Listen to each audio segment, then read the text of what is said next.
Sudah-sudah, ini kayaknya kali ketiga saya mengisi di sini. Dulu kita sempat pertama di rumah Pak Setio, kemudian kita sempat bahas pressure measurement, kemudian dilanjutkan oleh Cak Sidik dengan temperature measurement. Nah, sekarang kita setingkat lebih tinggi kalau dalam dunia instrumen itu tentang level measurement. Ini perlu analisa, perlu kalkulasi yang lebih dibandingkan instrumen-instrumen yang sebelumnya. Latar belakang gitu, kenapa saya dan saya rasa juga Pak Susetio juga mau katakanlah berjuang untuk komunitas seperti ini gitu. Salah satunya itu yang memicu saya adalah status salah seorang petinggi perusahaan asing di Indonesia. Dia bikin LinkedIn status waktu zaman-zaman COVID, waktu zaman di Tira itu, yang kira-kira statusnya itu begini. Di ASEAN ini, bahasa yang harus dipelajari itu adalah bahasa Indonesia. Karena sedikitnya tenaga kerja terampil yang berbahasa Indonesia. Jadi orang-orang asing itu membaca bahwa meskipun kita 270 juta, tapi hanya sangat sedikit sekali orang kita itu yang terampil. Itu statusnya itu sampai sekarang saya nggak pernah bisa lupa. Karena bagaimana mungkin kita, negara yang 270 juta, nggak bisa membanjiri tenaga kerja di ASEAN sini. Singapura dikuasai oleh Filipina, India, Myanmar, Bangladesh. Malaysia juga sama. Sementara kita Indonesia, banyak kan jago kandang.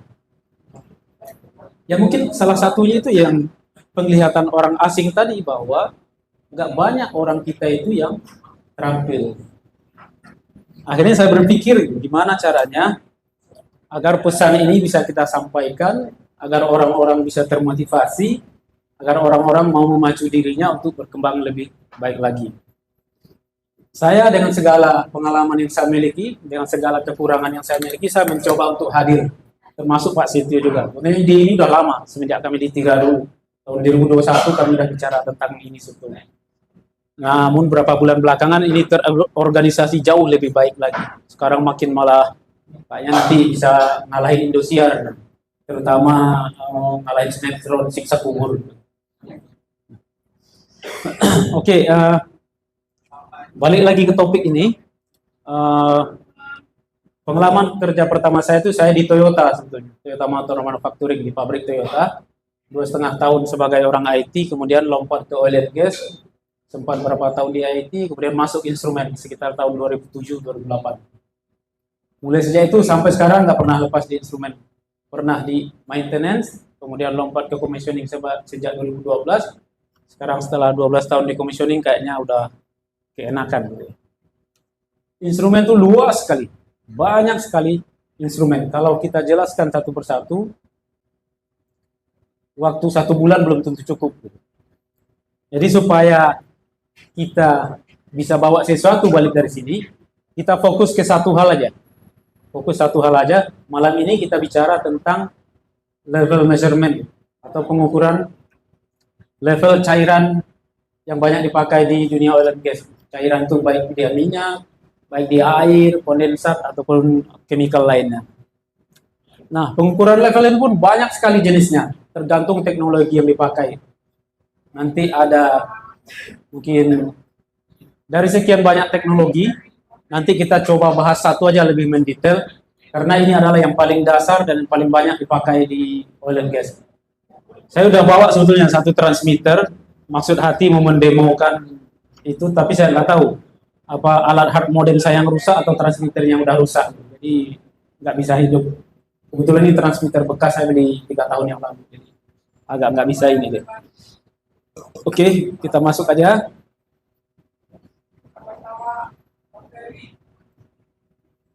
Oke, pada dasarnya pengukuran level itu atau pengukuran ketinggian satu cairan itu kira-kira banyak lah. Ada yang bilang dulu level gauge, atau dulu kita kenalnya level glass lah ya, atau side glass gitu. Kemudian ada level switch, kemudian level transmitter itu sendiri banyak jenisnya. Ada tipe differential pressure, kemudian ada tipe displacer. Nah, tipe displacer ini zaman-zaman Pak Amin waktu remaja dulu dia sering pakai. Sekarang dia udah dewasa kan, jadi kayaknya jarang dipakai yang begini. Kemudian ada magnetoresistif atau magnetik kita nyebutnya. Ini paling banyak dipakai sekarang. Banyak keunggulan yang dimiliki ini, juga ada kelemahannya. Kemudian ada radar dan guide wave radar. Kemudian ada kapasitas dan ultrasonik. Ultrasonik oil and gas kayaknya nggak terlalu banyak pakai karena dia punya kelemahan kalau tangkinya itu banyak foam atau banyak uap akan mempengaruhi penilaiannya. Oh, sorry. Oke, ini contoh-contohnya level gauge. Kalau kita bilang gitu. Sebetulnya ini orang menyebutnya level glass karena ini itu terbuat dari gelas. Ini yang kita pasang di tangki atau segala macam. Jadi cairannya tuh bisa kita lihat di sini berapa ketinggian cairan di dalam tangki gitu. Ini juga sama, ini juga sama. Ini level glass. Dulu banyak sekali dipakai zaman Pak Amin masih remaja itu. Karena sekarang jarang dipakai karena untuk tekanan yang tinggi susah sekali menciptakan kaca yang bisa menahan tekanan tinggi. Yang pertama. Yang kedua, kalau cairan itu kotor, lama-lama kotoran menempel di kacanya nih sehingga nanti susah terbaca. Jadi ini mulai ditinggalkan level glass ini kecuali mungkin yang tangki-tangki tekanan rendah, yang cairannya bersih, yang tidak mengandung kimia, minyak, gitu. Mungkin ini bisa dipakai. Oke, nah ini yang paling banyak dipakai sekarang sebetulnya. Namanya magnetic level gauge. Di sisi luarnya ini dia punya yang kita bilang tuh flapper. Di dalamnya ini ada pelampung. Di pelampungnya itu dipasangin magnet. Ini dipasangin magnet dan di sisi luar sini ada flapper atau kisi-kisi yang dikasih magnet sehingga nanti dia akan tarik-menarik. Tapi sebelum kita lanjut, kira-kira teman-teman di sini yang nggak punya basic instrumen seberapa banyak ya? Biar menjelaskan itu lebih ini nanti, nggak terlampau buru-buru ya. Kalau nggak ada ini nanti tanya aja, langsung tanya aja. Karena bahasanya orang instrumen itu mungkin agak sedikit ini ya, beda-beda. Nah ini teknologinya banyak dipakai. Sekarang lebih ini, karena seperti apapun bentuk cairan di dalamnya kita nggak perlu ini lah, dia kotor atau dia agak lengket, ada ini tidak terlalu pengaruh. Karena yang kita lihat tuh di sisi luarnya ini ada kisi-kisi yang akan mengikuti ini nanti. Kira-kira contohnya begini tadi, yang level gauge magnetik tadi. Jadi kalau kita lihat kalau liquidnya naik, nah yang flapper di luar itu dia mengikuti berubah warnanya gitu, untuk menandakan di mana posisi level di dalam tangki saat ini. Kan tangkinya pasti nggak punya kaca lah, kan? Tangki tekanan tinggi nggak mungkin kita kasih kaca. Jadi kira-kira kalau level gauge magnetik itu seperti ini. Kayaknya rata-rata sekarang sudah pakai yang begini, jarang lagi yang teknologi yang lain pakai. Magnetik ini yang paling banyak.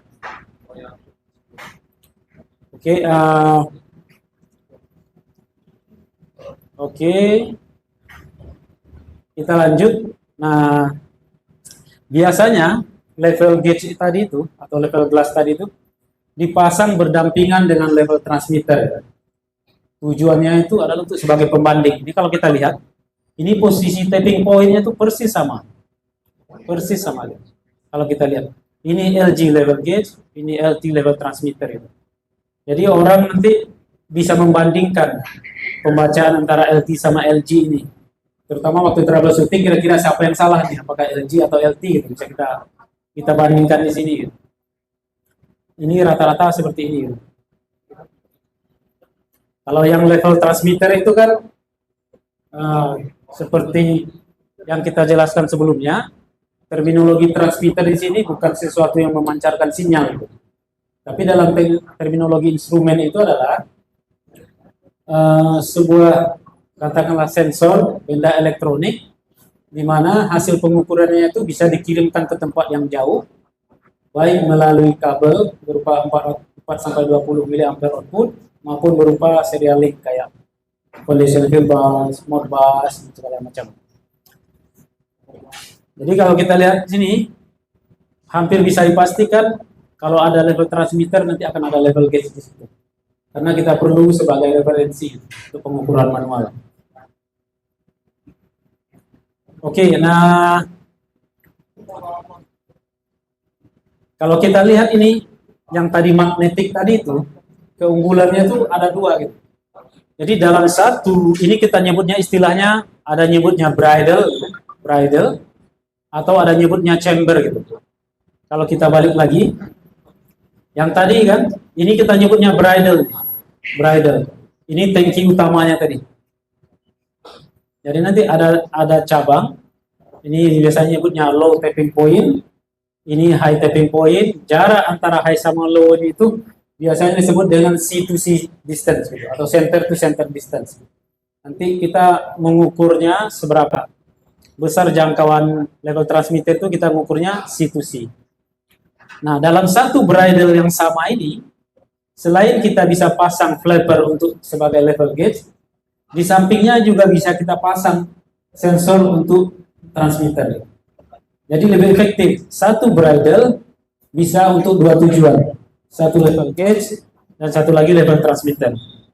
Nah, kalau kita lihat di hookup drawingnya itu ini level gauge-nya yang ada flapper. Kemudian kalau kita lihat ada kayak benda padat stick di sini tuh, ini adalah sensor yang dipasang sih untuk transmitternya.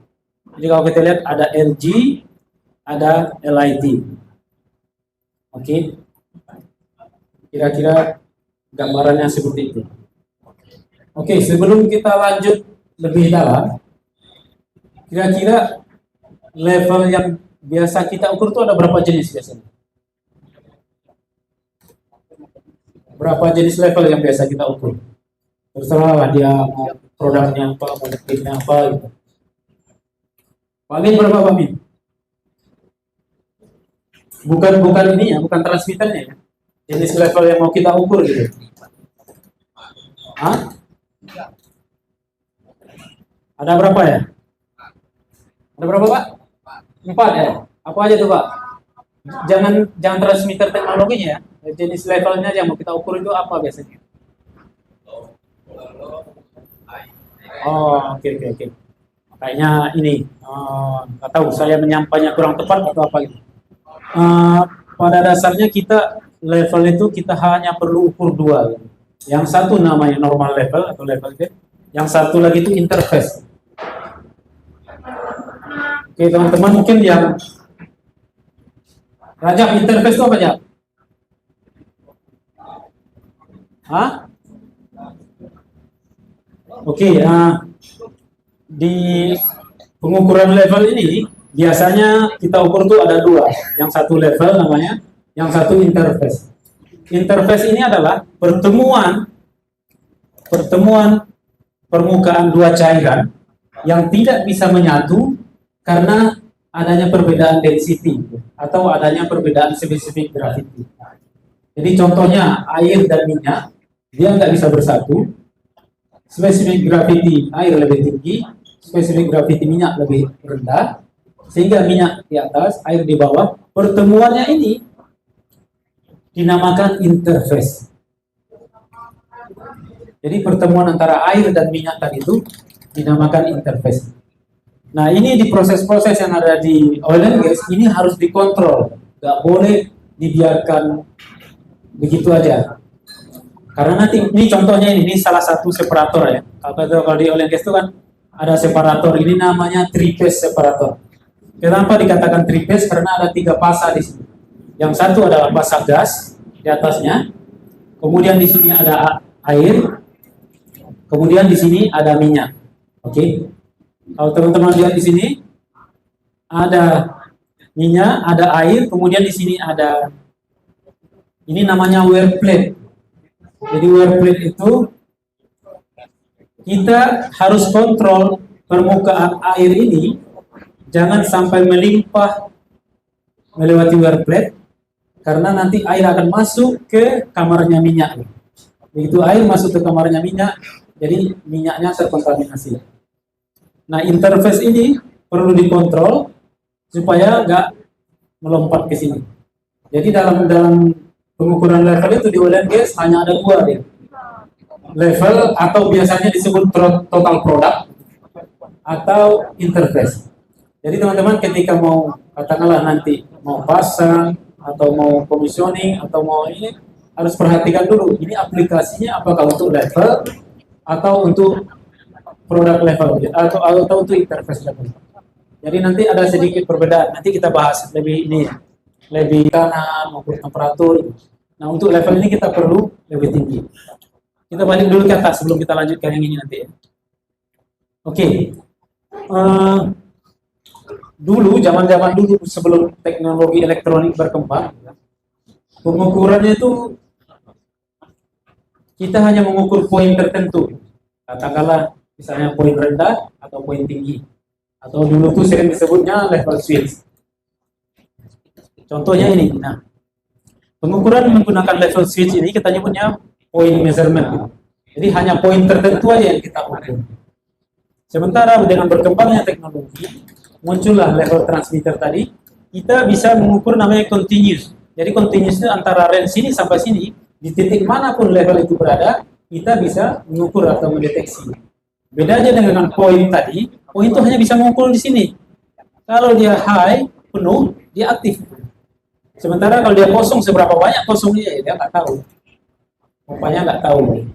Sementara kalau kita pakai transmitter, di antara 0 dan 100 ini, berapapun posisi levelnya, transmitter ini akan bisa mendeteksi. Jadi bedanya dulu masih banyak kita pakai level switch karena mungkin teknologi belum berkembang, yang level transmitter mungkin terlalu mahal, jadi mungkin kepentingannya masih oke, pakai switch aja cukup. Oke, untuk teman-teman yang belum familiar dengan ini instrumen, ini titik 0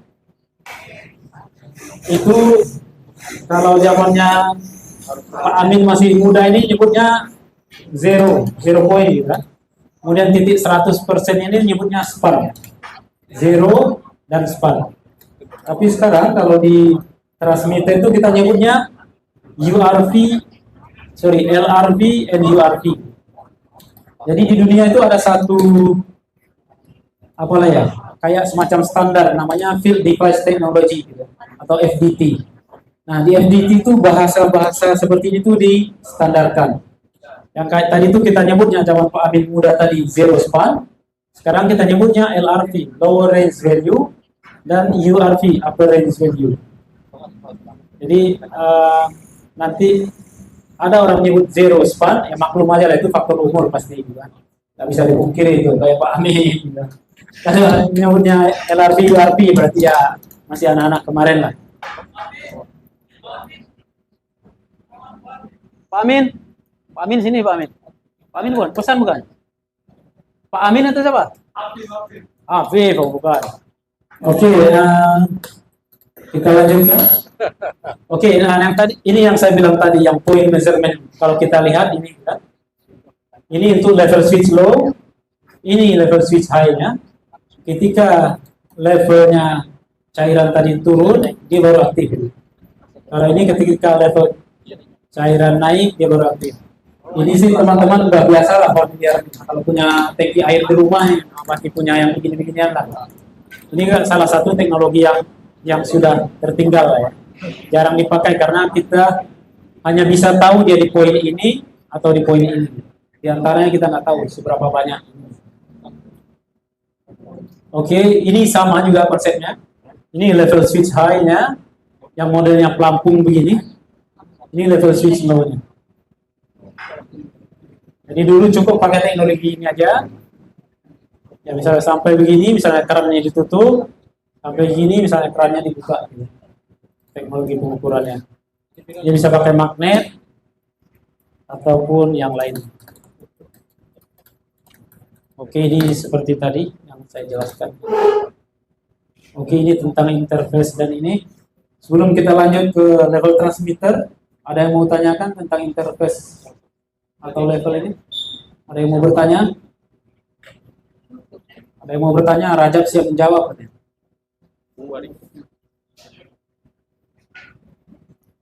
Ada mau bertanya? Nggak ada, kita lanjut ya. Oke. Kalau kita mau mengukur level, kita harus tahu dulu variabel apa yang kita pakai dari cairan itu yang bisa kita gunakan sehingga kita tahu keberadaan levelnya di mana. Atau ada orang menyebutnya liquid property ataupun apalah ya, ciri khas liquidnya. Karena variabel ini nanti harus kita pahami dan harus kita benar-benar mengerti gitu efeknya terhadap level transmitter. Tergantung teknologinya, maka variabel yang kita pakai itu juga berbeda. Dalam contoh ini gitu, ini differential pressure time level transmitter.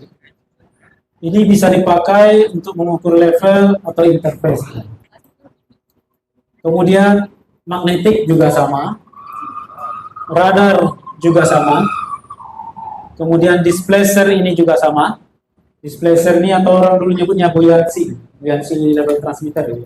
Kalau dulu orang kenalnya buoyancy, karena dia pakai hukumnya Archimedes tentang buoyancy. Kemudian kapasitan, nanti kita bahas sekilas saja. Nanti yang detailnya kita bahas tentang yang ini, karena ini paling banyak dipakai dan paling umum dan paling standar, paling ini. Ultrasonic itu sepengetahuan saya nggak bisa dipakai untuk interface level itu, karena dia akan mendeteksi permukaan pertama. Saya belum pernah bertemu ultrasonic untuk interface level. Kalau yang ini bisa, DP ini bisa, tapi nanti ada trikinya. Trikinya kalau nggak hati-hati malah jebakan. Displacer juga sama. Displacer ini juga sama. Biasa dipakai untuk interface, tapi ada trikinya. Dalam konteks tangki tadi, kita balik ke sini. Dalam konteks tangki tadi, kalau ini kita pakai pakai displacer atau DP, syaratnya harus ada bahwa minimum liquid yang ada di sini tuh harus segini atau sama dengan tipping point-nya. Kalau kurang dari itu, nanti pengukurannya menjadi nggak akurat. Jadi yang terbaik untuk level itu ada di dua ini, magnetik atau radar atau gateway radar. Yang lain itu ada tricky point-nya nanti. Memang secara teori bisa kalau syaratnya terpenuhi, tapi kalau syarat nggak terpenuhi nanti malah jebakan gitu. Jadi dia yang terbaca itu nggak sama dengan yang keluar di dalamnya. Oke, nah ini yang saya bilang tadi itu, bahwa kalau kita mau mengukur satu cairan, kita harus tahu variabel apa dari cairan itu yang bisa kita pakai sehingga kita bisa tahu ketinggian ini, ketinggian permukaannya itu ada di mana. Nah, yang paling banyak ini kalau kita lihat, kalau kita pakai DP type, differential pressure type, itu kita harus tahu spesifik gravity dari liquid yang tadi. Yang mau kita ukur itu spesifik gravity-nya apa. Atau orang menyebutnya apa ya, density massa, density massa, spesifik gravity. Kemudian kalau kita pakai magnetik, karena dia pakai displacer, pakai floater, itu juga sama. Spesifik gravity-nya kita harus tahu berapa. Nah, berbeda dengan radar, radar dia nggak pakai spesifik gravity. Parameter yang dipakai di sini adalah namanya dielectric constant atau konstanta dielektrik dari satu cairan. Konstanta dielektrik satu cairan itu erat kaitannya sama conductivity dari cairan itu sendiri. Cairan yang konduktivitasnya tinggi, itu dielectric constantnya nanti akan tinggi. Cairan yang dielectric conductivity-nya rendah, nanti dielectric constantnya rendah. Misalnya minyak, katakan light sweet lah ya, minyak yang ini bukan yang heavy oil. Light sweet itu dielectric constant itu kira-kira 2,5. Minyak itu berkisar antara 2,5 sampai 4.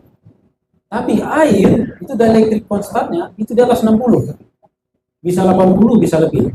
Semua yang terbuat dari bahan dasar air, mau itu glikol, air atau chemical lainnya, itu dielectric constant itu di atas 60, bisa mencapai 80. Apa pengaruh dielectric constant? Dielectric constant itu nanti akan menentukan seberapa besar amplitudo pantulan dari sinar radar tadi, atau kita nyebutnya echo. Ya, bukan echo Marsudi ya, itu lain lah. punya echo atau gaung, kalau bahasa kita itu gaung. Nah, dielectric constant itu sangat ditentukan oleh si ini. Jadi kalau kita bicara nanti commissioning radar level transmitter, jangan ngomongin SG, ngomongnya adalah dielectric constant. Nah, sekarang lebih disederhanakan lagi, kayak manufaktur kayak Emerson karena dia Amerika, dia punya pola pikir American way, itu user friendly. Dia hanya bagi dua kategori aja, water based atau oil based.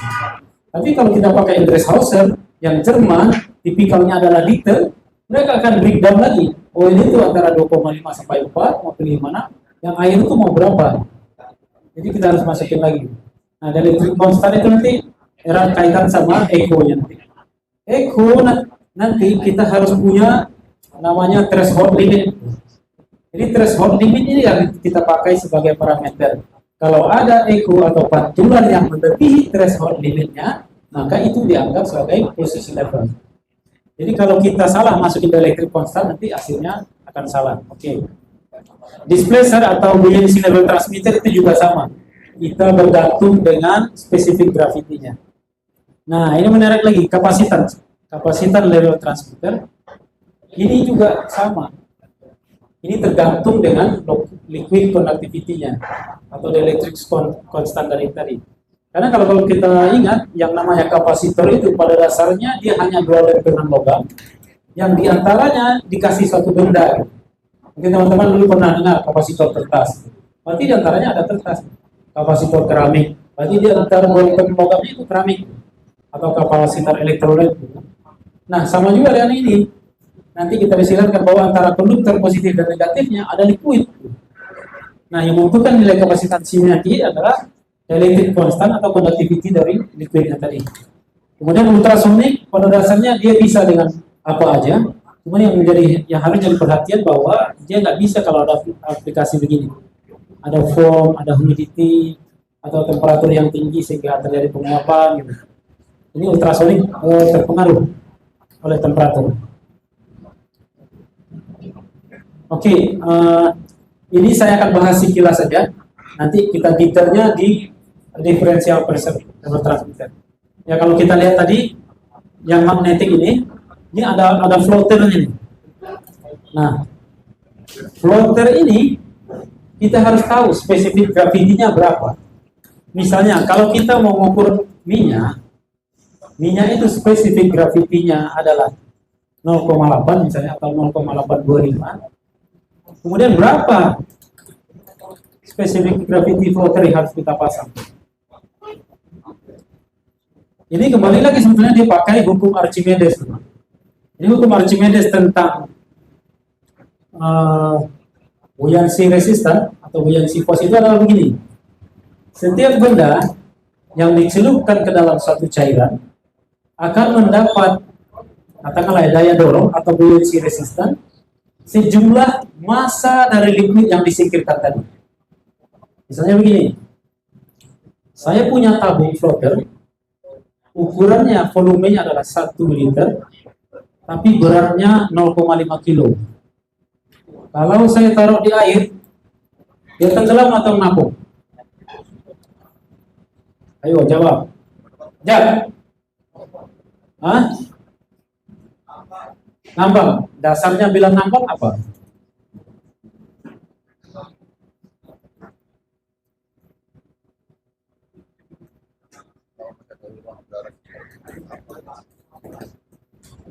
Nah, ini saya punya nih. Katakanlah saya punya floater nih. Volumenya itu 1 liter. Tapi beratnya katakanlah 0,6 kilo. Beratnya 0,6 kilo. Kalau saya taruh di air nih, atau anggaplah 0,8 lah, 0,85. Ini beratnya 0,8 kilo, 85 kilo. Volumenya 1 liter. Saya taruh di air, dia ngambang apa tenggelam? Ngambangnya karena apa? Ada ruang udara di dalam. Nah, enggak gitu ininya. Jadi kembali lagi ke hukum Archimedes tadi, bahwa setiap benda yang dicelupkan ke dalam cairan akan mendapat daya dorong ke atas sejumlah massa yang disingkirkan. Saya volume punya ini 1 liter. Oke. Volumenya 1 liter. Tapi beratnya hanya 0,85 kg.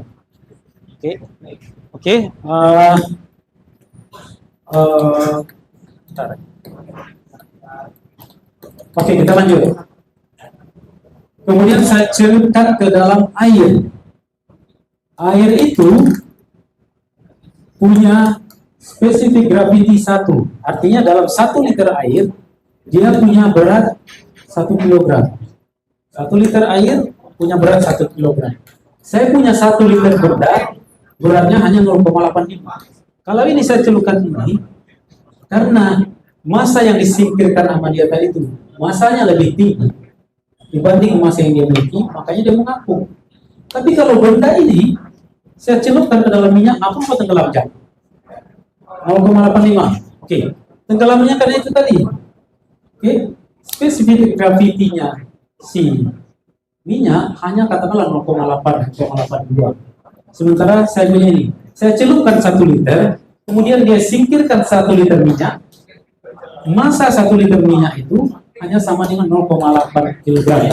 Sementara massa 1 liter floater saya itu ada 0,8 kg. Itu yang bikin dia tenggelam. Jadi hukum Archimedes itu kita pakai untuk pengukuran level. Sesuatu yang sederhana sebetulnya, tapi itu dampaknya luar biasa. Makanya ketika kita mau katakanlah commissioning atau troubleshooting level transmitter, pertanyaan paling sederhananya itu SG liquidnya berapa? Karena nanti erat kaitannya dengan itu. Archimedes itu tentang itu bahwa setiap benda yang dicelupkan ke dalam cairan akan mendapat daya dorong ke atas atau buoyancy force sebesar massa dari cairan yang disingkirkan. Cairan dalam terminologi umum terserah nanti cairan berupa apa. Kalau dia air itu SG-nya 1, kalau dia air laut SG-nya 1,025, kalau dia glycol mungkin 1,1, 1,2 gitu. Kalau dia minyak yang berat itu mungkin 0,84, 0,85. Kalau dia light sweet mungkin 0,8, 0,82.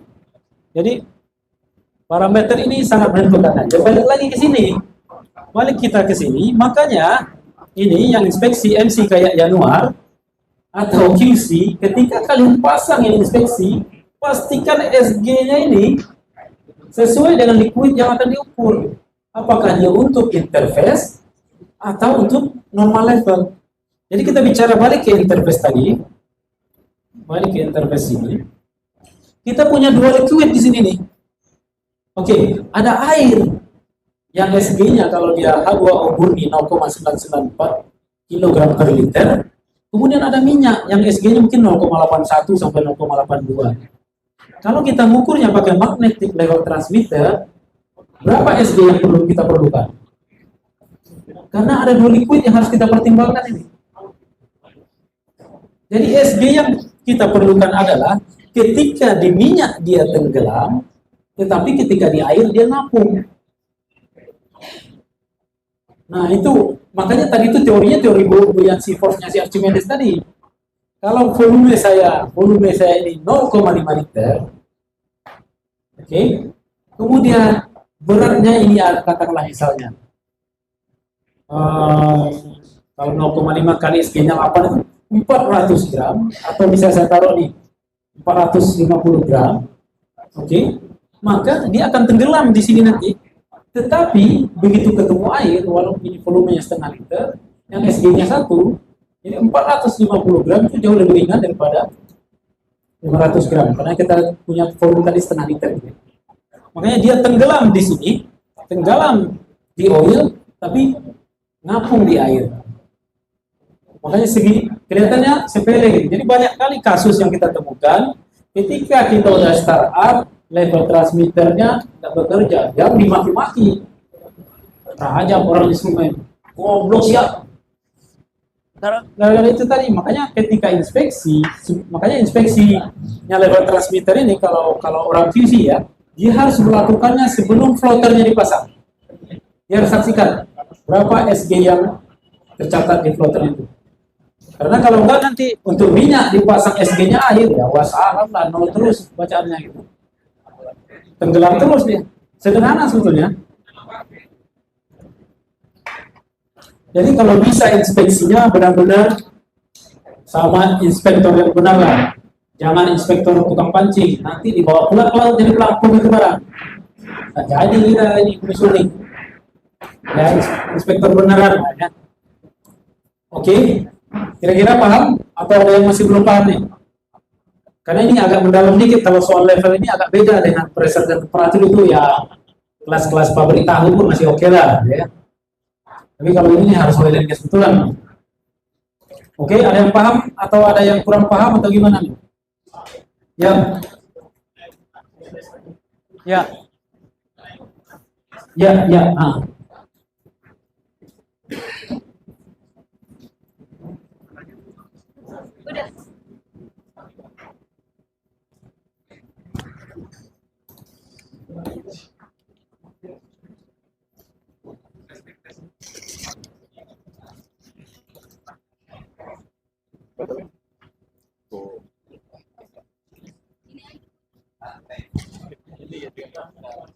Hah?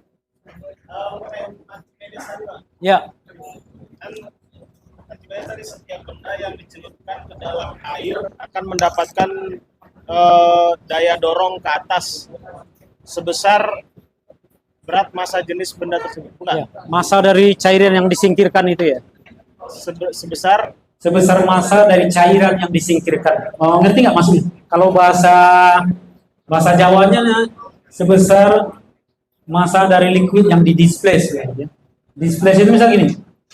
Kalau kita celup ini, misalnya saya punya ini tuh 1 liter ya. Kemudian saya tenggelamkan ini setengah. Kira-kira masuk setengah liter gitu. Jadi yang di-displace atau yang disingkirkan itu ya setengah liter itu tadi. Jadi dia akan ada perlawanan gitu, tergantung massa dari liquidnya tadi. Mana yang lebih tinggi massanya? Kalau liquidnya lebih tinggi massanya, ya ini ngambang. Tapi kalau bendanya ini yang lebih tinggi massanya ya tenggelam dia. Jadi karena perbedaan gravity tadi, spesifik gravity. Oke, kita lanjut. Oke, lanjut ya. Oke, ini tadi kalau kita lihat. Nah, kalau kita lihat ada stick yang sini tuh, ini sebetulnya magnetic sensornya nih. Sensor magnetiknya biasanya 0 point itu di titik low sini gitu ya. Kemudian ada klaimnya, kemudian ada 100%-nya itu di titik ini. Nah, ini kita nyebutnya biasanya ada nyebut chamber, ada bridle. Itu inilah tergantung kebiasaan aja ya. Kalau ada bilang chamber itu kira-kira beginilah. Di samping tangki itu ada pipa, biasanya dia 2 inci atau 2,5 inci. Dalamnya ada floater seperti ini. Oke, bisa kita lanjut? Oke, next-nya ini. Oke, ini radar. Radar ini teknologinya sama kayak radar yang dipakai di militer gitu. Radio detecting area. Bahwa sinyal radio dipancarkan, kemudian kita tunggu sesaat untuk nunggu pantulannya. Pantulannya bisa kita terima apa enggak. Nah, di radar itu ada 2 tipe dia. Yang ini kita nyebutnya guided wave. Kenapa dibilang guided wave? Jadi si gelombang radar tadi itu dipropagasikan atau dialirkan melalui yang kita sebut ini probe ya. Probe. Ini guided wave radar. Kita nyebutnya probe. Probe ini ada bentuknya pipa, katakanlah kayak tubing setengah inci kaku, ataupun ada kayak seling yang agak fleksibel. Itu tergantung ini. Kalau jaraknya tinggi biasanya dia nggak pakai yang kayak seling tuh, biar masukinnya nanti gampang. Kemudian ada modelnya kayak antena, ini non contact radar gitu, atau contactless radar gitu. Jadi dia nggak terhubung dengan liquidnya. Jadi radar level transmitter tadi. Nah, ini yang saya bilang tadi pengaruhnya. Oke, ini kita lihat nih ada echo atau gaung gitu. Amplitudonya echo ini akan dipengaruhi dari dielectric konstan dari liquid yang kita ukur. Semakin tinggi dielectric konstannya, maka amplitudonya makin besar. Karena dalam setiap teknologi itu dia pasti ada noise, pasti ada gangguan, makanya kita perlu namanya threshold. Ada threshold limit. Karena di sini sebetulnya dia nggak benar-benar lurus begini, ada riak-riak kecil-kecil begini. Mungkin ada gangguan, katakanlah ada uap, ada apa di sekitar situ, ada riak-riak kecil-kecil tadi. Makanya kita perlu pasang namanya threshold. Threshold itu untuk ngasih tahu bahwa sinyal yang ada di bawah itu nggak dianggap. dianggap normal. Begitu ekonya melewati threshold, maka dianggap oh ini posisi suatu permukaan. Nah, makanya kalau aplikasinya kita adalah minyak, tapi kita pakai misalnya dielectric constantnya air, besar kemungkinan nanti kita nggak akan pernah bisa mendeteksi levelnya. Karena apa? Karena untuk air dia akan naikkan nanti threshold limit itu untuk mengurangi noise yang tadi. Jadi begitu dinaikkan threshold limitnya, echo yang muncul dari minyak karena dielectric constant hanya 2,5, mungkin amplitudenya hanya berapa milivolt, itu berada di bawah threshold. Maka ketika kita konfigurasi, kita harus tahu dulu kalau mati. Halo, tes. Apa ya? Mati. Tes. Tes.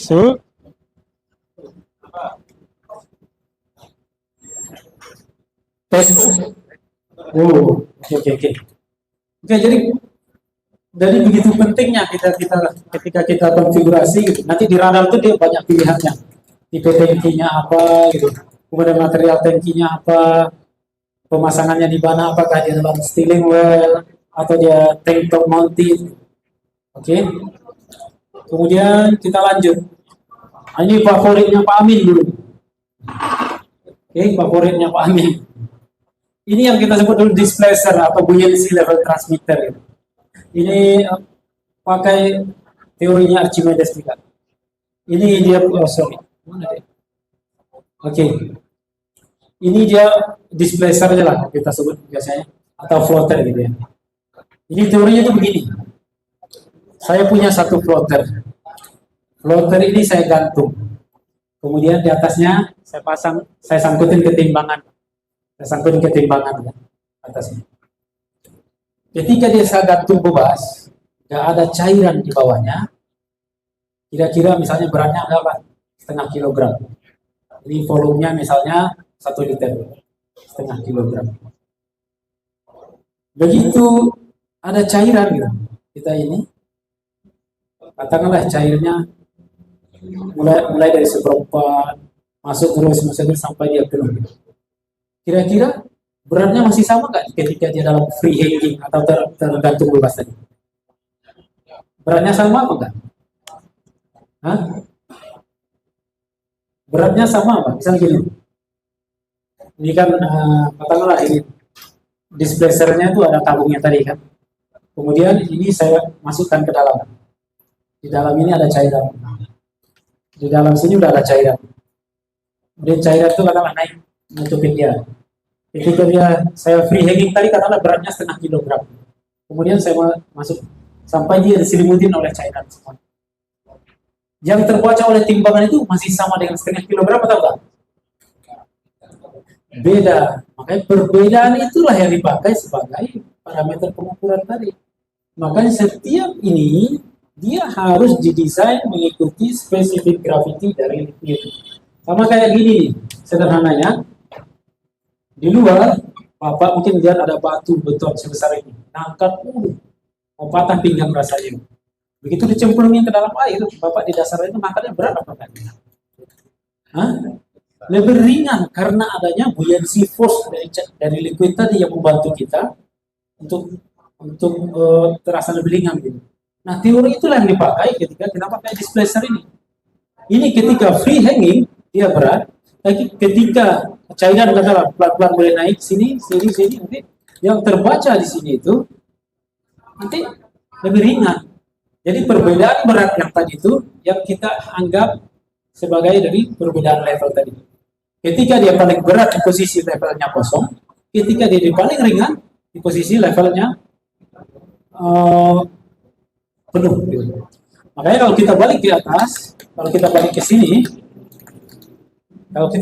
kenapa displacer itu dia tricky, gitu ya? Kalau misalnya gini, kita pasang displacer itu interface level antara sini sama sini, kemudian mungkin kita pasang di bawah sini control valve, karena membuka control valve-nya terlampau semangat sehingga cairan ini turun. Jadi jumlah liquid itu nggak sampai di atas lagi.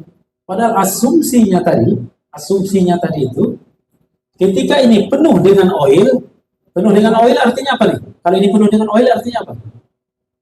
Zero interface kan? Zero interface itu bukan berarti kosong. Berbeda.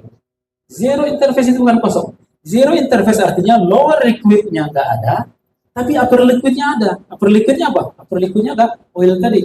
Jadi kalau saya punya yang tadi itu, kalau free hanging 0,5 kilo, kalau dia full dalam minyak, misalnya, dia 0, katakanlah misalnya 0,4 kilo, kalau dia full dalam air, misalnya 0,25 kilo gitu. Jadi ketika nggak ada interface, dia nggak sama dengan 0,5 kilo, tapi di 0,4 kilo. Nah, orang selalu terjebak nih ketika commissioning ini. Terutama dia kalau mau function test pakai air. Mana mengkalkulasi, gimana gitu. Nah, jebakan Batman-nya di sini. Harus ngertinya itu di situ. Makanya saya bilang tadi, level measurement ini, satu tingkat lebih tinggi dari normal instrumen itu. Kita nggak usah bicara yang muluk-muluk tentang analysis, gas chromatograph lah, itu segala macam itu terlalu jauh. Hal yang sederhana ini hampir di setiap proyek saya temukan orang keliru. Nah, tapi kalau kita paham hukum Archimedes yang tadi, bahwa setiap benda yang dicelupkan dalam satu cairan akan mendapat buoyancy force atau buoyancy resistance sejumlah massa dari liquid yang disingkirkan. Kalau kita celupkan setengah liter liquid itu masanya berapa? Bandingkan dengan massa yang benda yang kita punya. Siapa yang lebih besar? Dia tenggelam atau ngapung? Kira-kira filosofinya begitu ya. Oke, kita lanjut. Ini radar, ini displacer ya. Ini kalau dalam bahasa Jawa kira-kira gini lah. The buoyant force on an object equals the weight of the fluid displaced. Jadi kira-kira gitu. Oke, nah ini yang menarik nih tentang kapasitan. Kapasitan level transmitter juga banyak digunakan dalam pengukuran level. Kapasitan itu karena konsepnya kapasitor itu adalah sebetulnya dua konduktor yang dipisahkan oleh suatu material. Material pemisahnya beda, nanti kapasitansinya akan berbeda. Berapa farad yang akan dihasilkan. Nah, filosofi itulah dasar itu yang dipakai. Cuman harus hati-hatinya sedikit dengan kapasitan adalah bahwa kita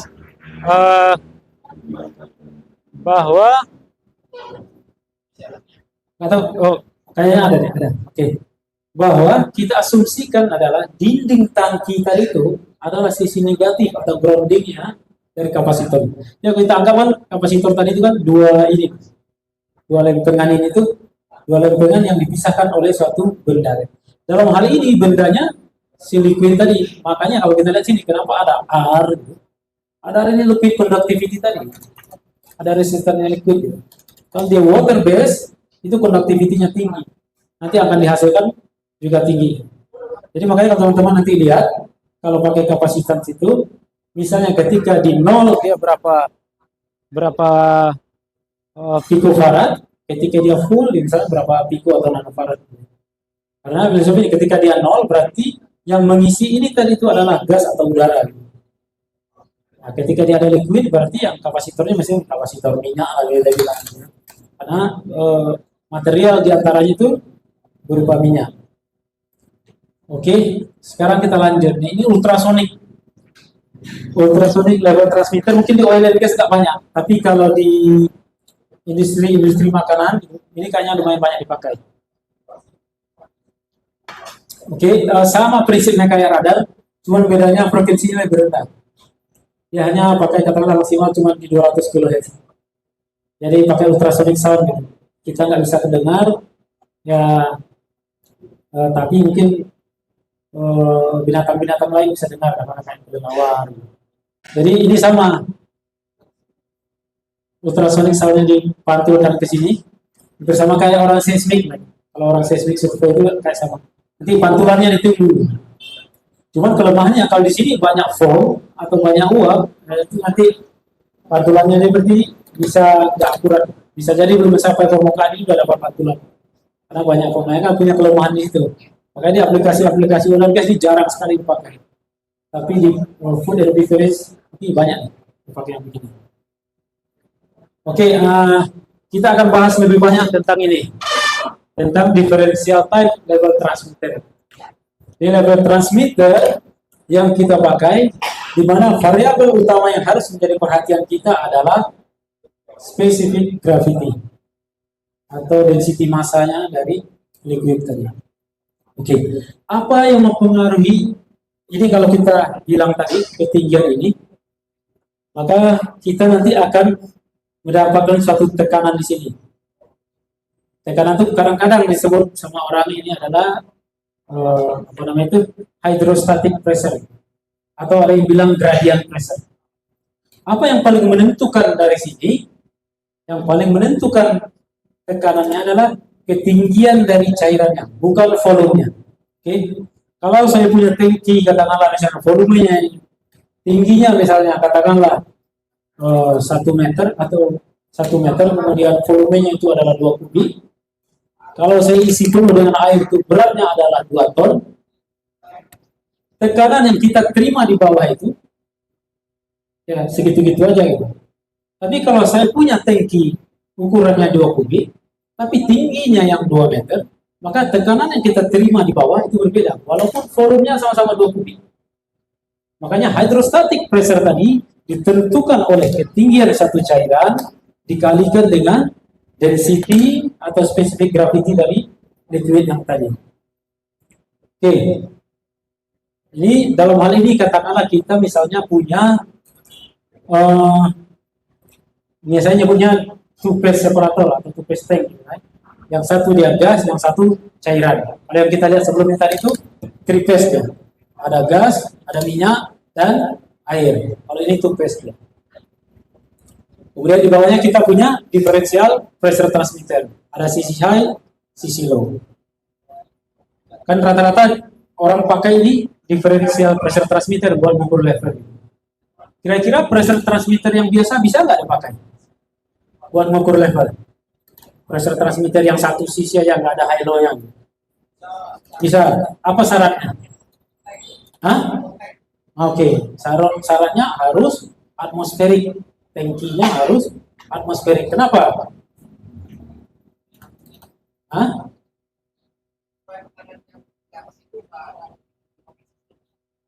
Ya, maksud itu kenapa dia? Sebetulnya alasannya itu adalah kalau sempat kita bahas tentang pressure measurement gitu. Karena level transmitter itu satuan yang dia pakai adalah gauge. Oke, kalau gauge itu referensinya apa? Hah?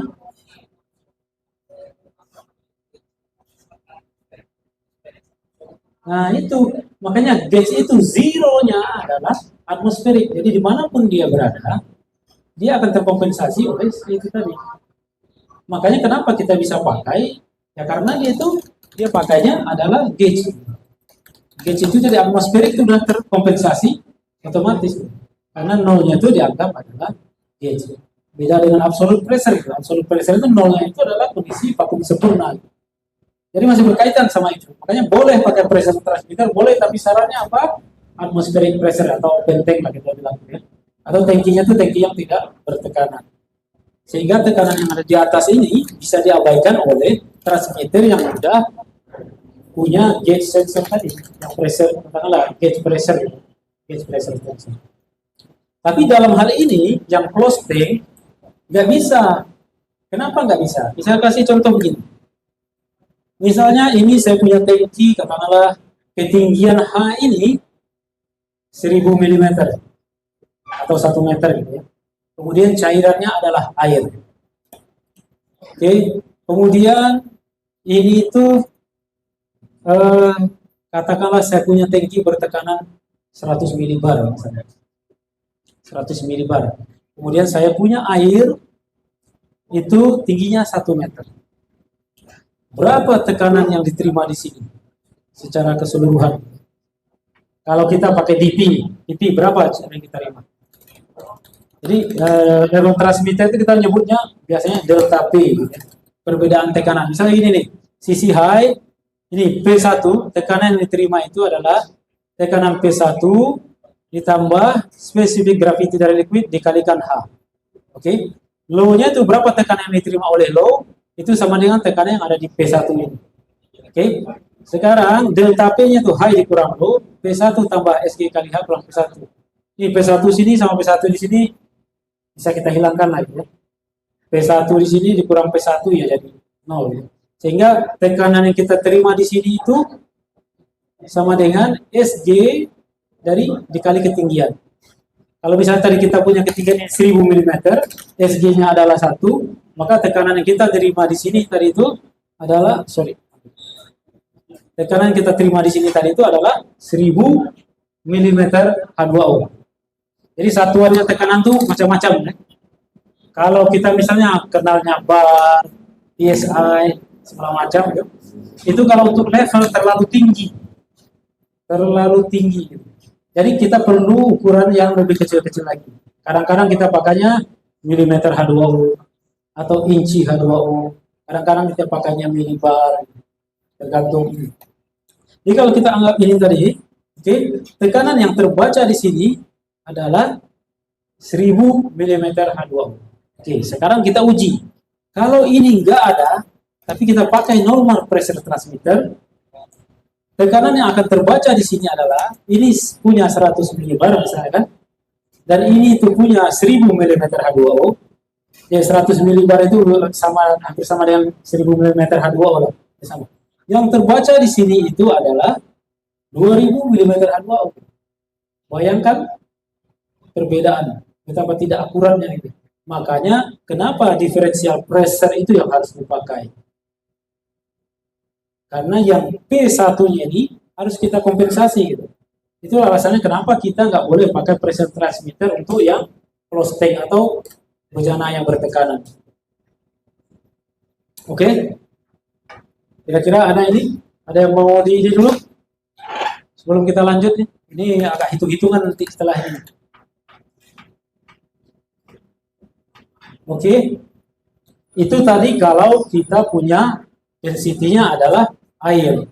Sekarang kalau misalnya density-nya itu adalah misalnya minyak gitu ya, yang SG-nya cuma 0,8 gitu, maka tekanan yang terbaca di sini itu sebetulnya adalah katakanlah 800 mm H2O atau 80 cm H2O. Oke, kita lanjut. Oke, ini penjelasan dari yang tadi cuma dalam bahasa Jawa aja. Saya yakin orang Jawa pasti tanpa lah ngomongnya. Oke, the pressure inch of water, relative density dikali dengan liquid height. Relative density tadi itu specific gravity tadi ya. Ngomong specific gravity. Ini sama, ada zero, span atau LRV, URV. Oke, nah kita sekarang nih masuk sedikit lebih ini gitu. Di dalam pengukuran level pakai differential pressure transmitter itu, kalau teknologi yang lama itu, biasanya masih pakai tubing. Jadi sisi high dan sisi low-nya itu dihubungkan pakai tubing. High dan low pakai tubing. Jadi ada satu istilah namanya dry leg. Di mana dry leg itu yang sisi low-nya tadi itu terhubung ke ruang yang mengandung gas. Nggak ada cairan di dalam sisi high. Kemudian sisi low-nya itu nanti terhubung ke ruangan yang selalu ada cairan di situ. Ini sisi sini kita nyebutnya dia wet leg, sini dry leg. Oke, sekarang kalau kita ukur gitu, delta P-nya, karena di dry leg ini nggak ada liquid yang ada di sini, maka pressure yang ada di sini tuh sama dengan pressure yang ada di sini.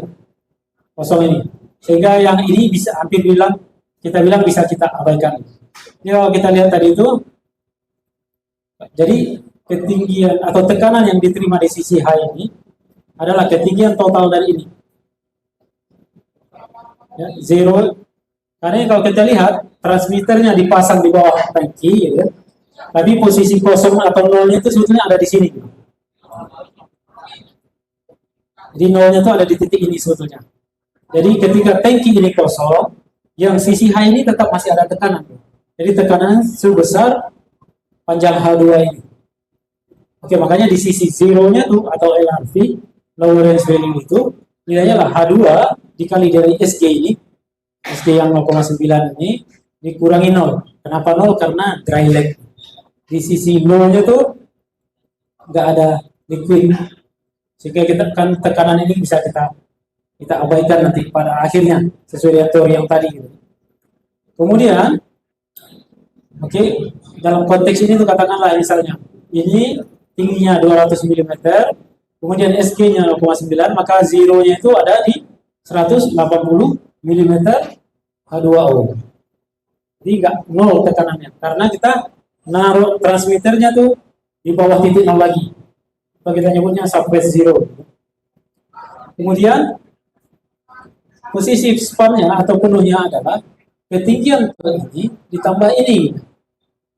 Jadi ini ditambah ini dikali SG yang ini.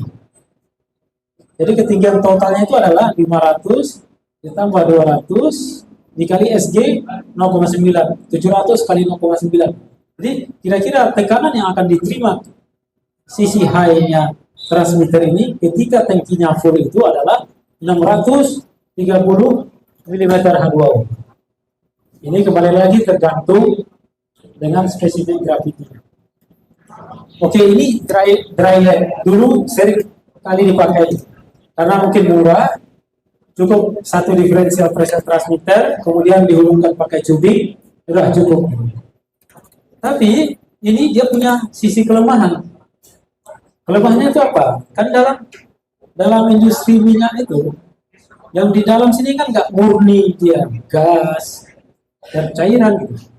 Bisa jadi ada uap dari cairan tadi, atau apakah itu pengaruh temperatur atau pengaruh perjalanan dia mencapai tangki itu sehingga muncul uap. Uap ini lama kelamaan akan bisa masuk ke dalam sini. Begitu dia masuk, ngumpul dan numpuk di bawah. Ketika dia numpuk di bawah, maka menciptakan positive pressure di sisi low-nya. Kalau menciptakan positive pressure di sisi low-nya, maka formula ini nggak berlaku lagi. Karena ternyata LP-nya nggak sama dengan 0. Sehingga orang maintenance harus sering-sering drain. Drainnya iya kalau cuma air. Kalau itu misalnya isi kondensat atau minyak, itu bisa berbahaya nanti kalau drainnya sembarangan. Akhirnya orang kesulitan gitu. Jadi prinsip otomasi dalam industri oil and gas itu adalah semakin sedikit intervensi manusia, maka akan semakin baik gitu. Karena manusia akan cenderung bikin kesalahan tadi. Jadi dengan begini misalnya, makanya punya kelemahan. Jadi orang mikir gimana dong caranya kalau kayak gitu. Ya udah kalau gitu isi aja cairan dalam sini semua gitu. Makanya muncullah terminologi baru namanya wet lag. Wet lag itu ini diisi dengan cairan yang di sisi low-nya tadi. Sekarang kalau kita lihat nih, low ini yang sisi LP ini tingginya sepanjang Y. Kalau kita lihat dia lebih panjang daripada ini. Kalau kita lihat tadi kan delta P gitu. Delta P high dikurang low. Kalau kondisi seperti ini kira-kira low-nya lebih besar atau lebih kecil dari yang high? Ingat tadi filosofinya hidrostatik itu kan, dia dipengaruhi oleh ketinggian, bukan volume liquidnya. Kita nggak peduli volume, kita peduli ketinggiannya. Nah, makanya kalau kita lihat sini tadi itu, ini dia Y, misalnya spesifik gravitinya adalah 1, kita nyebutnya SG2. Ini misalnya proses liquidnya itu spesifiknya SG1, misalnya 0,9, kita nyebutnya SG1 gitu. Maka formulanya berubah kayak tadi itu. Zeronya itu H2 kali SG1, H2 ini kali SG1 kan formulanya tetap delta P itu tetap high dikurang low. Formulanya tetap sama gitu. Nanti hasilnya akan berbeda gitu. Formulanya tetap delta P itu high dikurang low. Sekarang H2 dikalikan SG-nya 1, SG1 yang 0,9 tadi dikurangi tekanan yang diterima di sisi LP. Tekanan yang diterima di sisi LP ini adalah sebesar Y dikali SG2, di mana SG2 ini sama dengan 1. Sekarang kita asumsikan misalnya Y ini adalah 700 mm. Jadi SG2-nya 1. Berarti tekanan yang diterima oleh LP2 ini adalah sebesar 700 mm H2O. Oke, kita lihat nih. Zeronya itu adalah 200 dikali 0,9, 200-nya adalah ketinggiannya, SG-nya 0,9, dapatnya 180 mm H2O dikurang 700, ketinggian 700 mm, dikali 1, SG-nya 1. Jadi 180 dikurang 520. Jadi yang terjadi di sisi zero-nya tadi, itu bukan positif pressure walaupun ada liquid di sini, malah menjadi negatif 520 mm H2O karena wet leg tadi nih. Ini wet leg deh. Jadi di sisi low-nya tuh ditaruh di poin yang lebih tinggi, kemudian selalu diisi cairan. Sehingga tekanan yang diterima itu jauh lebih besar daripada yang di sisi wet leg ini. Ya di sisi HP. Jadi tekanan sisi HP-nya itu ketika tangki ini penuh, katakanlah tangki ini penuh ya. Tangki ini penuh, katakanlah kita angkat ini sejajar aja dengan dia ini. Sejajar ya. 500 tambah 200. 700 mm ya. 700 mm dikali SG-nya 0,9. Jadi ini 700 dikali 0,9 dikurang 700 kali 1. Itu dapatnya minus 70 mm H2O. Jadi dengan metode dry leg tadi kita selalu dapat tekanan yang positif, tapi dengan metode wet leg ini kita selalu dapatnya malah negatif.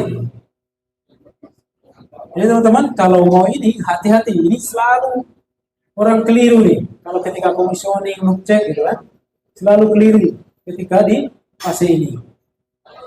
Oke, nah ini punya kelemahan karena dia modelnya adalah tubing dihubungkan langsung ke dalam tangki. Kalau temperatur ambient atau temperatur tangki ini naik, ada kemungkinan cairan yang dalam sini juga menguap. Lama-lama tekanan yang ada di dalam sini berkurang. Formula ini udah nggak valid lagi. Akhirnya orang harus top up terus wet leg-nya, top up terus wet leg-nya. Kembali lagi ke filosofi otomasi, semakin banyak intervensi manusia, maka semakin tidak bagus sistemnya. Akhirnya pusing lagi lah. Oke, kita harus bikin penemuan baru sehingga kita bisa atasi hal-hal yang begini.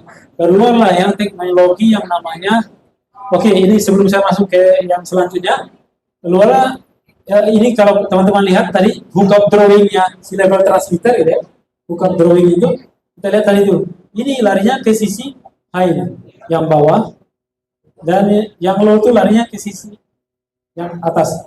Ini LP-nya, ini HP. Yang di liquid yang diukur itu antara sini ke sini. Manifoldnya seperti ini.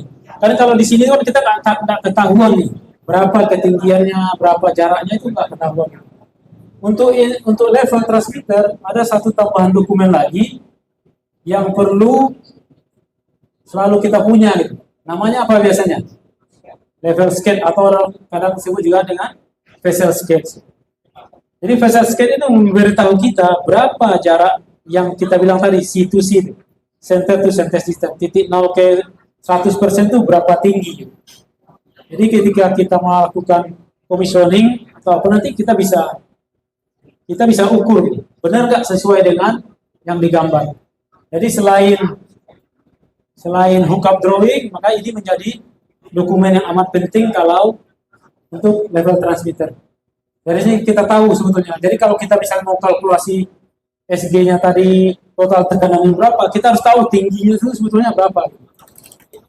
Nah kadang-kadang dipasang nggak sesuai. Karena kadang-kadang di vessel tuh banyak tapping point. Ada tapping point yang berdekatan, tapi elevasinya berbeda. Ada kalanya orang salah pasang di tapping point yang lain. Sehingga ketinggiannya tuh malah berbeda. Makanya ketika inspeksi atau commissioning atau katakanlah maintenance, ini kita harus bawa level sketch atau kadang orang menyebutnya juga vessel sketch. Ya. Oke.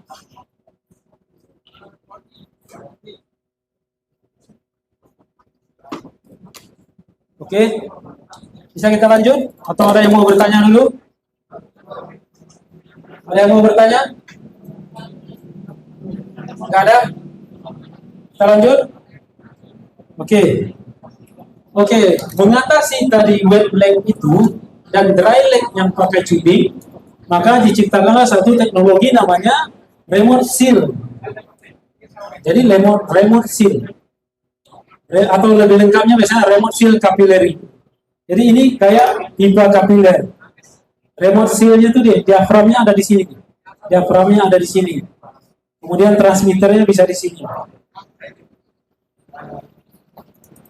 Perbedaan antara kiri dan kanan adalah kalau yang kiri ini, yang sisi high-nya tuh diaframnya langsung menyatu dengan transmitter. Kalau yang sisi kanan, diaframnya tuh memiliki pipa kapiler juga. Memiliki pipa kapiler. Di dalam pipa kapiler ini ada satu cairan. Ada satu cairan yang murni yang nggak ada gas di dalamnya. Jadi dia harus murni berupa cairan. Yang paling banyak dipakai itu biasanya silikon. Kenapa dipilih silikon? Karena dia cenderung lebih stabil terhadap temperatur. Karena filosofinya ini adalah tekanan, sesuai dengan teorinya bahwa tekanan berbanding lurus dengan temperatur. Jadi kalau temperatur naik, maka tekanan naik. Jadi kalau pakai liquid yang nggak stabil, begitu ambien temperaturnya naik, tekanan yang ada dalam sini nanti makin naik. Jadi bisa pembacaan nanti malah nggak akurat. Ini filosofinya sama gitu. Jadi yang perlu kita ingat di TV remote seal ini, sensornya itu nggak berada di sini, nggak ada sensor di sini, nggak ada sensornya di sini. Ini hanya diafram. Diafram akan terhubung ke dalam liquid yang ada di sini. Memakai prinsipnya hidrolik. Oke, hidrolik itu kalau kita tekan di sini, maka cairan yang ada di dalam sini akan meneruskan tekanan itu sampai ke sini. Gitu. Tapi syaratnya ada, nggak boleh ada ruang hampa atau udara di dalam. Semuanya harus pure liquid. Jadi filosofinya kayak hidrolik. Kalau di sisi sini kita tekan, maka tekanan yang sama akan sampai ke ujung. Nah, itulah kelebihannya si kapileri tadi. Satu lagi kelebihannya, kita kalau yang model begini gitu, kita bebas mau install transmitter mau dekat mana, mau di tengah, mau di atas sedikit, mau di bawah lagi, tidak ada masalah. Pada ujungnya nanti kalkulasinya akan nggak begitu pengaruh. Ini oil fill capillary gitu. Ini yang kita sebut biasanya remote seal-nya, ini differential transmitter. Jadi ini dipakai untuk mengatasi kelemahan-kelemahan dry leg dan wet leg yang hanya pakai tubing. Jadi kalau pakai tubing itu tadi kelemahannya itu bisa jadi yang dry leg malah diisi oleh liquid, yang wet leg malah liquidnya menguap misalnya. Nah kalau dengan begini nggak ada karena dia terisolasi. Cairan yang ada di dalam sini terisolasi. Di sini tuh ada diafram yang menutup dia. Di bawah sini tuh ada sensor diafram si punyanya transmitter. Tekanan yang ada di sini diteruskan sampai ke sini. Yang besarnya sama.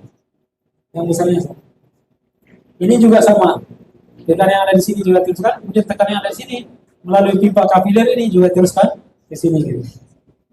Oke. Kita teruskan. Oke. Nah, beda sedikit nih kalau kita lihat dalam cara yang tadi gitu kan. Kalau kita lihat ini ada titik katakanlah B dan A. Nah, ini titik minimum levelnya itu atau kita sebut tadi itu katakanlah LRV gitu ya. Dan maksimum levelnya, minimum levelnya itu lebih tinggi dari si tapping point high-nya nih, AP ini. Sehingga dia dapat positive pressure. Kita nyebutnya ini posisi minimumnya itu adalah ini SGP ini SGP itu specific gravity of process fluid ya. Ini specific gravity dari proses fluid dikalikan ketinggian A, kemudian dikurangi specific gravity dari fluid atau liquid yang ada dalam capillary dikalikan ketinggian D. Ya, ini dia punya capillary. Sebetulnya ini tuh rumus penyederhanaan gitu. Kalau aktualnya tuh begini. Ini transmitter dipasang lebih tinggi dari low tapping point-nya. Oke. Sehingga kalau cairan ada di dalam pipa tadi, kemudian ini posisinya lebih tinggi. Sensornya sebetulnya ada di sini gitu. Cairan itu kira-kira nekatnya ke atas atau ke bawah? cairan ke bawah. Karena dia menekannya ke bawah, ikutin filosofinya hidrolik tadi itu, maka diafram yang sisi high sebetulnya dia vakum karena ketarik tadi. Nanti formulanya sama, nanti ujung-ujungnya nanti dapat penyederhanaan ini. Ujung-ujungnya bisa kita uji manual nanti. Kalau mau kita uji, ujung-ujungnya disederhanakan seperti ini. Jadi makanya tadi tekanan minimum yang didapatkan di sini tadi itu adalah tekanan dari A dikalikan spesifik gravity dari proses liquid ini dikurang dengan tekanan sepanjang D dikalikan spesifik gravity dari liquid yang ada di sini gitu. Ini liquid antara liquid ini dan itu dalamnya sama. Kalau di silicon oil sama-sama silicon oil. Biasanya SG-nya mendekati 1, 0,9 berapa. Makanya tadi ini disederhanakan. Kalau kita hitung tadi ini, ya, ini sebetulnya tekanannya itu adalah sisi LP ini dia kan positif kan? Dia kan positif ini kan? Karena dia ditekan gitu. Katakanlah misalnya ini 500, ini 200. Maka kalau kita anggap aja dulu SG-nya 1 biar gampang hitung ya. Rumusnya diferensial pressure itu adalah delta P, high dikurang low. Itu basic aja. High dikurang low itu wajib lah. Nanti bisa kita uji. High dikurang low. Ini SG fluida yang dalam kapileri sama-sama 1. Ini 500. Berarti tekanan yang diterima sisi low positif 500 mm H2O. Tekanan yang dirasakan oleh di sisi high karena dia lebih tinggi dari posisi diaframnya, liquidnya narik dia ke bawah, maka sebesar minus 200 mm H2O. Kan? Kalau kita masukkan ke rumus tadi, delta P itu adalah high dikurang low, minus 200 dikurang minus 500, dapatnya minus 700. Kan? Ini kalau kita uji dengan ini, spesifik gravity dari fluida dikalikan D. Kalau D ini tadi jadinya 700, gitu kan? SGP itu dikurangi minus 700 juga sama jadinya gitu. Cuma nanti di dalam realitanya analisanya itu begitu. Cuman formula ini disederhanakan bahwa yang satu sisi ini dia akan narik sehingga vakum, yang satu ini dia nekan gitu, sehingga dapat positive pressure. Karena filosofinya kayak hidrolik tadi. Kalau kita tekan dengan satu sisi, tekan yang akan sama juga sampai di ujung. Yang satunya syaratnya nggak boleh ada gas atau udara atau ruang hampa di dalam. Oke, kita lanjut. Kira-kira ada yang ini? Ada yang udah mulai berasap? Belum? Ada yang mulai rontok rambutnya? Belum? Belum ada? Ini sebetulnya kalau tadi sayang sekali, kalau enggak nanti bisa kita demonstrasikan sebetulnya. Kalau kita isi dengan minyak seperti apa, kalau kita isi dengan air seperti apa. Saya nggak tahu apa transmitter yang udah mati atau alat saya yang udah mati. Gitu. Jadi mohon maaf, betul udah disiapkan, sayang sekali. Ya, maklum lah Pak Men, sibuk. Kira-kira ini bisa dipahami nggak atau kita perlu diskusi lebih menarik di sini? Karena ini basic sekali untuk instrumen. Orang selalu salah di sini. Hal yang sederhana pun nggak ini karena nggak paham filosofinya. Padahal ini sederhana sekali nih. Oke, bisa kita lanjut? Lanjut? Oke. Ini yang tadi. Ini sama seperti yang tadi itu. Ini disederhanakan seperti yang tadi. Oke. Nah, oke, sebelum kita lanjut ke apa namanya itu? Commissioning, bagaimana melakukan ini gitu. Kira-kira ada yang mau bertanya tentang teori dasarnya lagi nggak?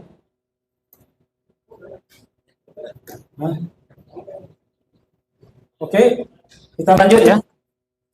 Jadi kalau kita mau commissioning atau transmitter itu, nah kelebihannya differential pressure ini, ketika kita mau melakukan functional testnya, kita nggak perlu mengisi dengan air. Karena filosofi functional test itulah bagaimana kita mensimulasikan parameter-parameter fisik agar parameter itu bisa terbaca oleh transmitter atau sensornya. Kebetulan di sini parameternya adalah tekanan, maka untuk mensimulasikan tekanan itu kita bisa pakai Pakai apa? Pakai beban hidup juga bisa lah, tekanan naik. Bisa pakai pompa gitu. Jadi enaknya kalau pakai differential pressure transmitter itu enaknya begitu. Jadi untuk mensimulasikan parameter fisikanya itu kita bisa pakai test equipment yang gampang sekali ditemukan. Jadi bisa pakai pneumatic head pump yang range-nya kita bilang range low range lah, yang range paling kecil. Nah biasanya hanya dalam order milimeter H2O. Nah seperti yang kita bahas sebelumnya tentang differential pressure transmitter, biasanya kalau level transmitternya masih pakai tubing, dia akan punya 5-way manifold, ya, 5-way manifold. 5-way manifold ini akan punya satu equalizing valve. Equalizing valve ini bentuknya sederhana kayak seperti biasanya, tapi punya peran yang sangat vital, gitu. Terutama kalau kita mau maintenance. Jadi kalau kita mau maintenance, ini harus kita buka dulu supaya tekanan sisi high dan low itu sama. Jadi bahayanya kalau orang yang mengerti, misalnya begini, dia mau maintenance, dia isolate proses ini, equalizing-nya pun dia isolate. Kemudian dia buka sisi low, kira-kira apa yang terjadi? Transmitter sekarang udah canggih, dia dapat override saja, diagramnya nggak sampai rusak. Tapi kalau yang dulu, dia langsung pakai differential pressure diaphragm di dalamnya, jebol itu diagram. Makanya equalizing-nya yang dibuka dulu, supaya pressure-nya itu equal, baru prosesnya ini kita isolate. Jadi sederhana sudah, kenapa differential pressure dia punya 5-way manifold, kenapa nggak manifold kayak pressure biasa aja? Karena ada ini tadi. Tapi di teknologi yang baru, sebetulnya antara high dan low itu memiliki dua diaphragm yang terpisah, sama kayak dua pressure transmitter. Gitu. Jadi kalaupun kita itu sebetulnya dia aman, dia punya range yang tinggi. Tapi kalau dulu nggak bisa, karena diaphragmnya satu. Jadi kalau mungkin teman-teman ingat gitu gimana diaphragmnya pressure transmitter itu dia akan bergeser ke sini atau bergeser ke sini gitu. Tergantung mana yang positifnya. Jadi kalau dia overrange bisa jebol. Oke, ini kalau dia modelnya adalah yang pakai tubing yang pakai 5-way manifold, bukan yang diaphragm seal. Biasanya kalau dia outputnya adalah 4-20 mA, kita seri multimeter di sini sebagai referensi untuk melihat seberapa besar outputnya. Jadi walaupun teman-teman bisa baca di hard komunikator, tapi ingat lagi, hard komunikator bukanlah alat ukur. Gak boleh dipakai untuk menjustifikasi pembacaan. Makanya teman-teman punya di sini hand pump yang pressure gauge-nya itu tersertifikasi dan terkalibrasi. Walaupun sebetulnya kita bisa baca di hard komunikator. Hard komunikator itu dia hanya membaca apa yang dipikirkan oleh si transmitter tadi. Kemudian ditampilkan ke kita. Itulah alasannya kenapa kita harus tetap seri multimeter di sini. Untuk memastikan outputnya itu adalah sama. Teman-teman mungkin yang bukan background instrumen, mungkin agak bingung kenapa ada 4-20 mA. Karena misalnya kita punya tekanan tadi gitu, katakanlah 0-100 mm H2O. Yang kita kirim ke sisi PLC itu bukan 0-100 mm H2O. Jadi yang kita kirim itu dia berupa arus. 0-nya itu adalah 4 mA, 100 mm-nya itu adalah 20 mA. Di sisi DCS atau PLC-nya harus menerjemahkan. Gitu. Biasanya kita nyebutnya scaling. Gitu. Jadi menerjemahkan 4 itu sama dengan 0, 20 mA itu sama dengan 100 mm H2O. Jadi yang terbaca di sini belum tentu terbaca di sini. Karena ada fungsi scaling di dalam sini tadi. Oke, kita lanjut. Ini kira-kira hookup-nya seperti ini. Sederhananya hookup-nya seperti ini. Kemudian langkah-langkahnya itu yang seperti tadi. Kita close high dan low tapping point. Kemudian equalizing-nya sudah kita close. Kenapa kita lakukan ini? Karena di fase loop check commissioning biasanya tangkinya belum ada bertekanan. Jadi tangkinya tuh belum ada bertekanan. Kalau di fase maintenance, tangki udah bertekanan, begitu bawa close yang ini, equalizingnya buka dulu, baru di venting, baru di drain sisa liquidnya. Karena ini masih dalam fase commissioning, jadi tangkinya tuh belum bertekanan, boleh dilakukan seperti itu. Kemudian open venting valve, jadi kita injeknya tuh dari venting valve nih. Ini venting valve, ini venting valve. Yang sisi low-nya kita buka ke atmosferik aja. Sisi low-nya kita buka atmosferik aja sebagai referensi sisi low-nya. Kemudian yang high itu kita hubungkan ke hand pump ini. Hand pump, venting di sisi high kita hubungkan.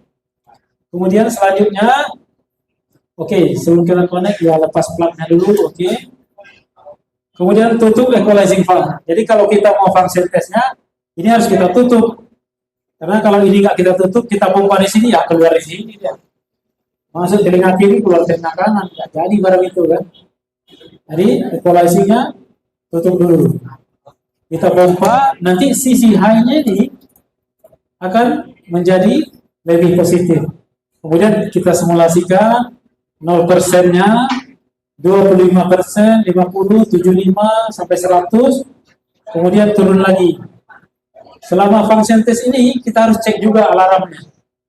Alarm di sisi workstation itu berapa, apakah alarmnya muncul, grafiknya sesuai atau tidak, grafiknya muncul atau tidak. Kemudian 0 sampai 100, 100 ke 0 lagi, apakah akurasinya sama atau dia berbeda. Secara teori harusnya dia sama. Kalau misalnya 0 100 dia akurat, begitu kita bawa turun kayak dia ada nyangkut segala macam, ada kemungkinan diaframnya udah ada masalah. Makanya kenapa di loop check itu ada upscaling, downscaling itu sebetulnya tujuannya buat itu. Jadi jangan sampai setelah dia ditekan, diafram itu nggak bisa balik. Makanya ada upscaling, downscaling. Kalau kita mikir ngapain sih dites upscaling, downscaling? Itu harusnya sama aja. Secara teori ya, kalau transmitternya masih bagus. Tapi kalau transmitternya udah kaput ya lain gitu. Kemudian cek alarm, cek tripnya, kemudian kalau ada grafik itu cek grafik barnya. Itu nanti orang kontrol room harus cek begitu. Kemudian kalau dia dipakai untuk ESD atau safety system, satu lagi kita harus cek itu ada namanya burnout milliamp atau nomor milliamp. Jadi burnout itu fungsinya ketika transmitter ini sendiri dirinya ada masalah, maka dia akan mengasih miliamp tertentu sesuai dengan yang kita set. Bagaimana kita setnya? Panduannya adalah kalau alarmnya high, kita setnya high. Supaya tujuannya apa? Ketika transmitter ini elektroniknya masalah, dia kasih high langsung trip. Ketika trip, operator nanti akan tahu kenapa saya trip. Oke, trip disebabkan oleh transmitter, maka dia akan cek. Kita nggak boleh membiarkan suatu proses, suatu pabrik berjalan tanpa kontrol.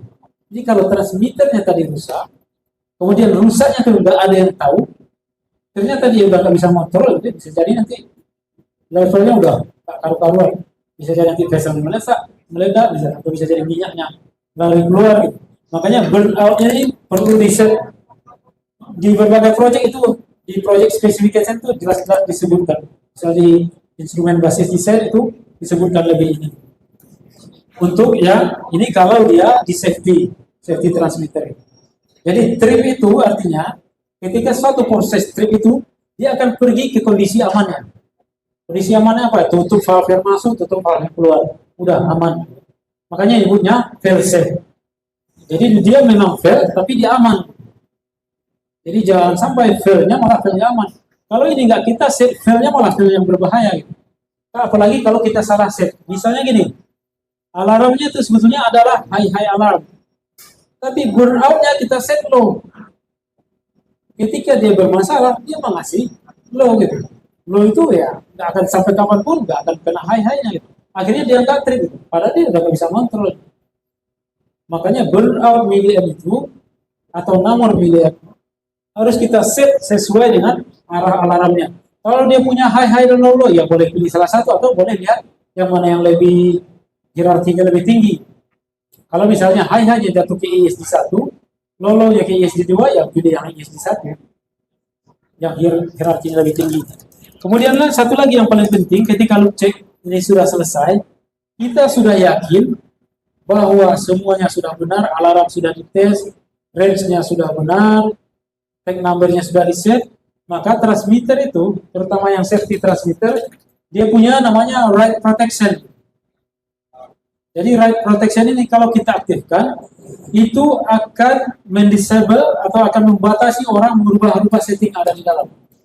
Karena ini bahaya. Jadi sesuatu yang sudah kita function test, kita confirm sudah berfungsi sesuai dengan desainnya, tahu-tahu dirubah sama orang lagi, bisa kejadian kayak yang saya ceritakan tadi itu, liquid carryover pergi ke flat, terbakar, jatuhnya ke laut. Untung di bawahnya nggak ada kapal nelayan yang lewat. Atau untung dia anginnya nggak arah ke plafon. Coba kalau anginnya arah ke plafon, makanya plafonnya ada gas yang bocor, lewat habis semuanya. Makanya kalau kita perhatikan ini penting sekali. Ada write protection. Jadi setelah selesai loop check, commissioning, write protection-nya harus diaktifkan. Supaya menghalangi orang untuk merubah setting yang sudah kita pastikan kebenarannya ketika function test.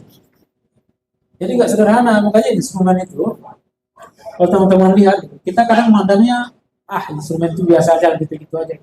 Tapi kalau teman-teman pergi ke negara-negara yang regulasinya ketat sekali, misalnya, kayak ke Australia, itu orang-orang yang jadi instrumen teknis itu bukan kaleng-kaleng lah. Bukan, kalau kita bilang tuh levelnya memang level-level orang yang benar-benar qualified, karena dia mengerti konsekuensinya nanti.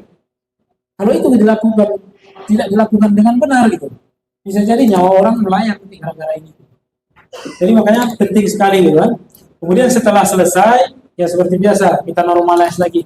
Sebelum kita normalize tadi, equalizing valve-nya boleh kita buka dulu. Tapi dalam fase commissioning ini biasanya kita bisa langsung buang tekanan dari pump ini aja, sehingga nanti ini sama-sama ke atmosfer, sama-sama nol, bisa kita connect lagi. Ini sama. Oke, ini kalau dia pakai remote seal capillary. Remote seal capillary prinsipnya sama aja. Cuman bedanya dia nggak punya 5-way manifold. Dia nggak ada equalizing valve. Karena dia ada di dua posisi yang berbeda. Satu dia biasanya dipasang diaframnya itu di atas. Satu lagi yang sisi bawah. Itu terpisah cukup tinggi itu. Yang penting kita lakukan itu adalah yang sisi low-nya ini kita harus buka ventingnya. Ke sisi low-nya ini harus kita buka ventingnya. Kemudian sisi high-nya itu ventingnya kita hubungkan ke hand pump. Kemudian isolation valve-nya kita buka. Konfigurasinya sama seperti tadi. Connect hard communicator, kemudian seri dengan multimeter. Caranya sama seperti tadi, tapi kita nggak ada lagi 5-way manifold. Kita bisa langsung inject aja. Yang penting isolation valve-nya yang ke sisi tangki ini udah kita tutup, yang ke sisi capillary kita buka. Kalau dia pakai double block and bleed, kalau dia single block and bleed biasanya isolasinya gini aja. Kemudian tengah-tengah sini tuh ada ventingnya. Ini contoh dari kalau ada yang double block and bleed. Kalau ada double block and bleed, kemudian bikin begini. Yang ke sisi capillary-nya harus kita buka. Ini kan ada diaframnya. Ini adalah capillary, ini diaframnya. Buka. Yang sisi low-nya venting ke udara. Yang sisi high-nya tuh venting port-nya tuh kita masukkan ke hand pump. Oke. Kemudian sama seperti tadi, lakukan function test 0, 25, 50, 75, 100, turun lagi 75, 50, 25, 0. Pastikan alarmnya, pastikan grafiknya. Kemudian sama juga, kalau dia adalah safety transmitter, maka pastikan juga nanti upscale, downscale, burnout milliamp-nya juga di set. Kemudian nanti write protection-nya juga di set. Jadi urutannya nanti sama. Kalau udah ini tuh antara yang tubing, yang 5-way manifold, ataupun yang ini tuh sama. Oke? Kira-kira begitu.